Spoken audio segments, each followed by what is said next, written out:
ये घटना जो मैं आपको बताने जा रहा हूँ ये 3 पड़ोसियों की है जो चतुर्वेदी नगर में त्रिलोकी कॉलोनी में रहते थे। तीनों परिवारों में काफी गहरा संबंध था। वे लंबे समय से एक दूसरे के पड़ोसी थे।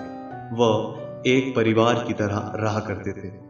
पहला परिवार जिसमें अमन और उसकी पत्नी राखी और प्यारी सी बच्ची शिवी थी।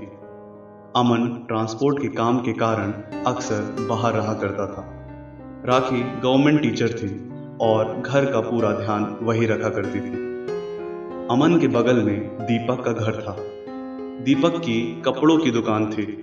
उसकी पत्नी ज्योति हाउसवाइफ थी।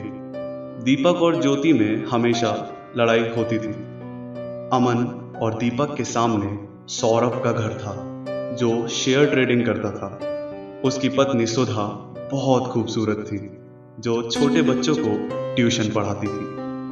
उनकी एक बेटी खुशी थी जो दिन भर शरारत करती रहती थी। एक सुबह सौरभ अमन का दरवाजा जोर जोर से खटखटाने लगता। तब उसकी पत्नी राखी दरवाजा खोलती है और पूछती है, क्या बात है भाई साहब?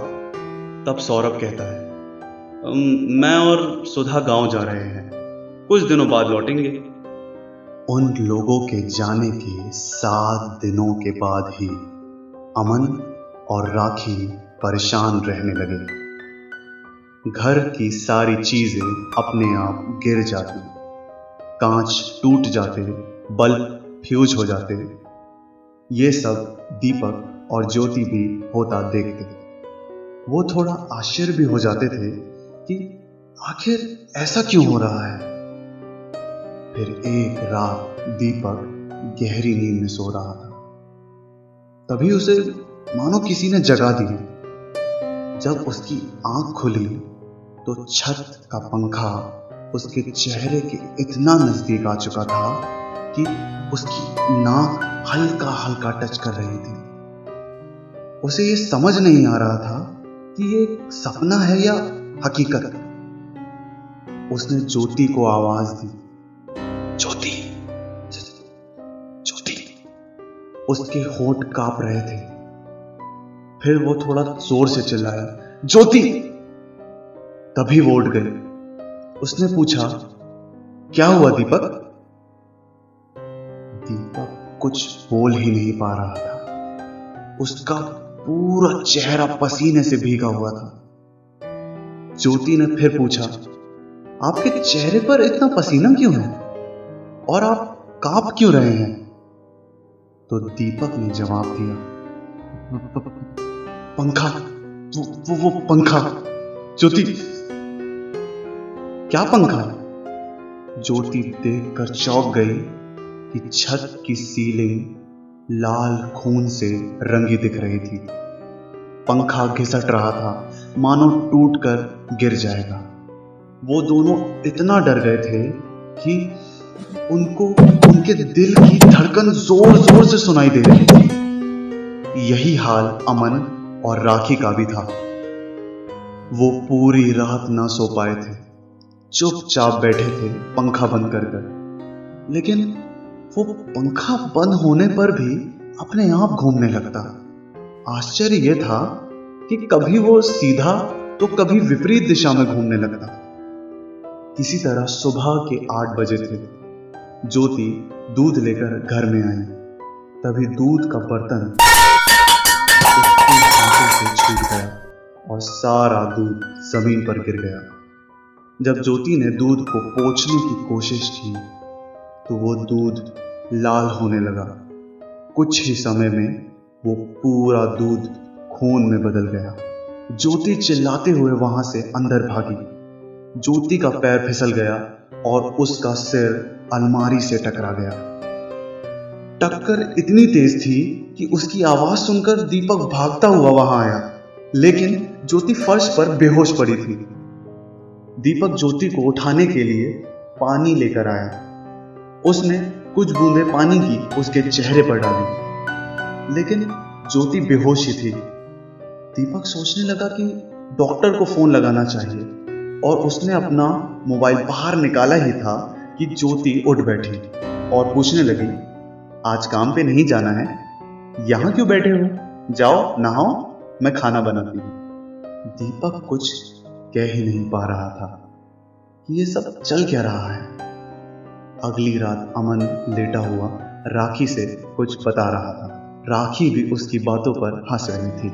तभी राखी चुप हो गई और एकदम से भारी आवाज में बोलने लगी। आज नहीं आओगे मेरे पास, आज नहीं छूओगे मुझे, आओ मेरे बालों से खेलो। ये आवाज राखी की नहीं थी। अमन डर गया। राखी वापस हंसने लगी और पूछने लगी, फिर क्या हुआ? अमन खामोश हो चुका था। उसके माथे पर पसीना था, उसके रोंगटे खड़े हो गए थे। तभी ट्यूबलाइट अचानक बंद हो गई।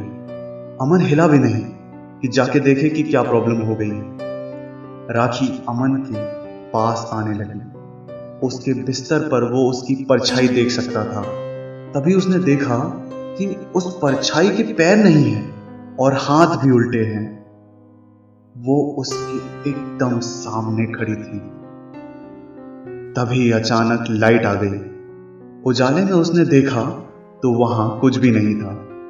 तभी राखी बाहर से आई और कहने लगी, किसी ने पावर स्विच बंद कर दिया था। अमन ने पूछा, तुम बाहर थी राखी? राखी ने कहा, हाँ, मैंने ही स्विच चालू किया है। उसने अपनी पत्नी को कुछ भी नहीं बताया ताकि वो डरे ना। फिर वो सो गए। इधर दीपक और ज्योति भी सो रहे थे।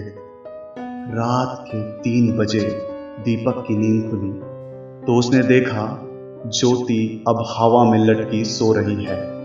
वो पंखा उसके मुंह के ऊपर है। उसने फिर धीरे से आवाज दी, ज्योति, ज्योति। ज्योति की नींद खुली तो उसने खुद को हवा में पाया और चिल्ला उठी। उसकी आवाज सुनकर दीपक रोने लगा।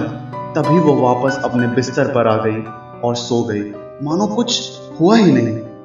इधर अमन और राखी जब सोए थे तो शिवी उनके बीच में थी, लेकिन सुबह गायब थी। ढूंढने पर वो न जाने कैसे छत पर पहुंच गई थी। इन घटनाओं से वे दोनों परिवार इतना डर चुके थे कि रात को उन्होंने सोना छोड़ दिया।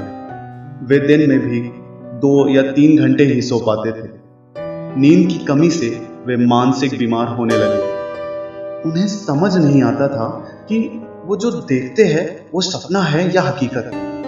वो खड़े खड़े सो जाते, फिर जाग जाते।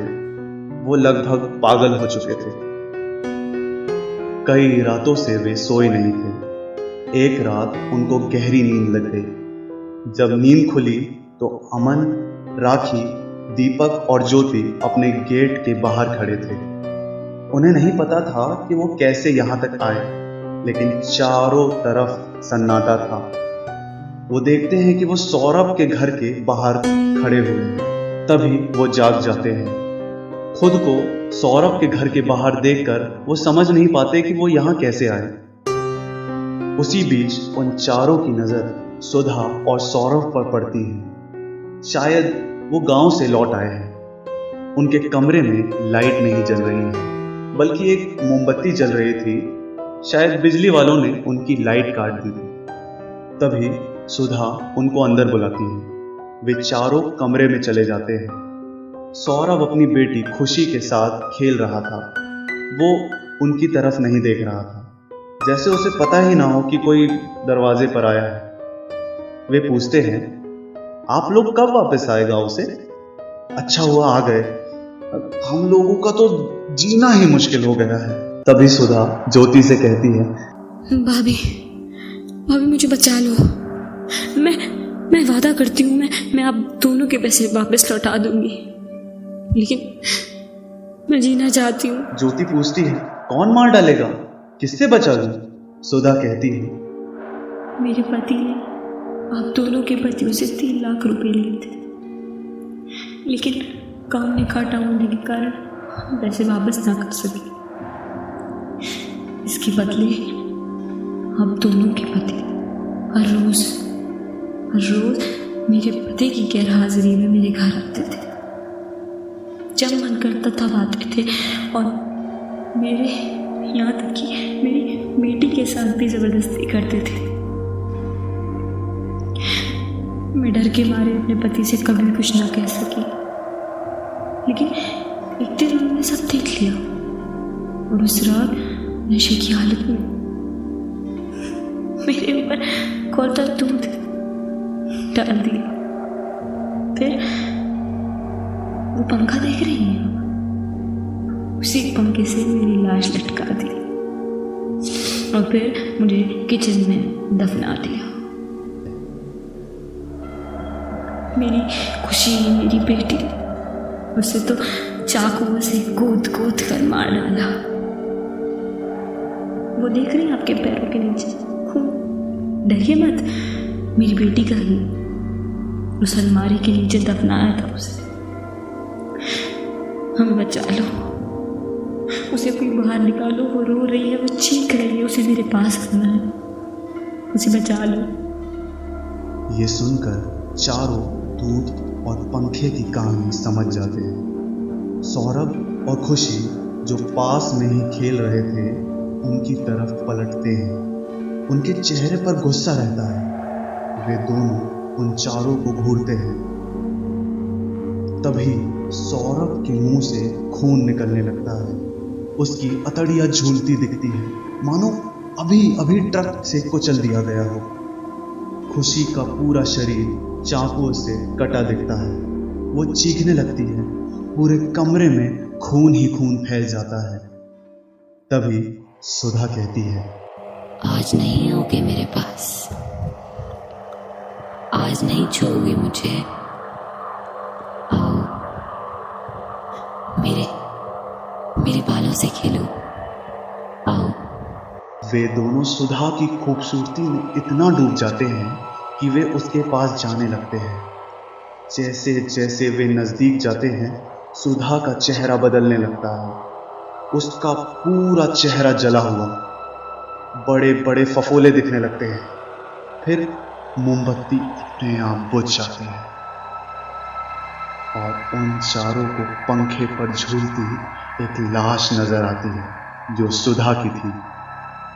वे चारों वहां से भागने की कोशिश करते हैं, लेकिन उनको उस घर में कोई दरवाजा नहीं मिलता। वे पूरी रात चीखते हैं, बचा लो, हमें बचा लो। लेकिन उन्हें क्या पता था कि उनके कमरे से कोई आवाज बाहर नहीं जा रही है।